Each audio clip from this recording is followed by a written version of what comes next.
Hi all, welcome to Crickarena. Vijay Hazare ട്രോഫിയിൽ കേരളത്തിൻ്റെ മത്സരം ഇപ്പോൾ പുരോഗമിച്ചുകൊണ്ടിരിക്കുകയാണ്. എതിരാളികൾ പോണ്ടിച്ചേരിയാണ്. ടോസ് ലഭിച്ച കേരളം പോണ്ടിച്ചേരിയെ ബാറ്റിങ്ങിന് അയക്കുകയായിരുന്നു. 247 റൺസിന് അവരുടെ ഇന്നിങ്സ് അവസാനിക്കുകയും ചെയ്തു. അഹമ്മദാബാദിലെ മൊട്ടേര സ്റ്റേഡിയത്തിൽ വെച്ചുകൊണ്ടാണ് ഈ മത്സരം നടക്കുന്നത്. നിതീഷ് കേരളത്തിന് വേണ്ടി 4 വിക്കറ്റുകൾ വീഴ്ത്തി എന്നുള്ളത് എടുത്തു പറയേണ്ട ഒരു കാര്യമാണ്. മികച്ച പ്രകടനമാണ് അദ്ദേഹം നടത്തിയിട്ടുള്ളത്. ഈദൻ ആപ്പിൾ ടോം 2 വിക്കറ്റുകൾ വീഴ്ത്തിയിട്ടുണ്ട്. മറുപടി ബാറ്റിങ്ങിന് ഇറങ്ങിയ കേരളം ഇപ്പോൾ ഒരൽപ്പം പരുങ്ങലിലാണ്. അതായത് ഓപ്പണർമാരായ 2 സൂപ്പർ താരങ്ങളെ കേരളത്തിന് നഷ്ടമായിട്ടുണ്ട്.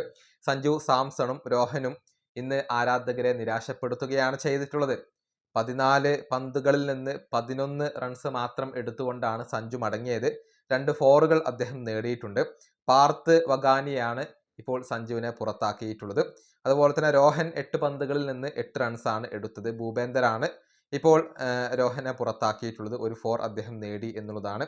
അങ്ങനെ നിലവിൽ 2 വിക്കറ്റ് നഷ്ടത്തിൽ 33 റൺസാണ് കേരളം എടുത്തിട്ടുള്ളത്. 248 ഇപ്പോൾ കേരളത്തിന്റെ ടാർഗറ്റ് ആയിക്കൊണ്ടുവരുന്നത്. ഈ വീഡിയോയുടെ അവസാനിപ്പിക്കുന്നു. അടുത്തൊരു കാണാം.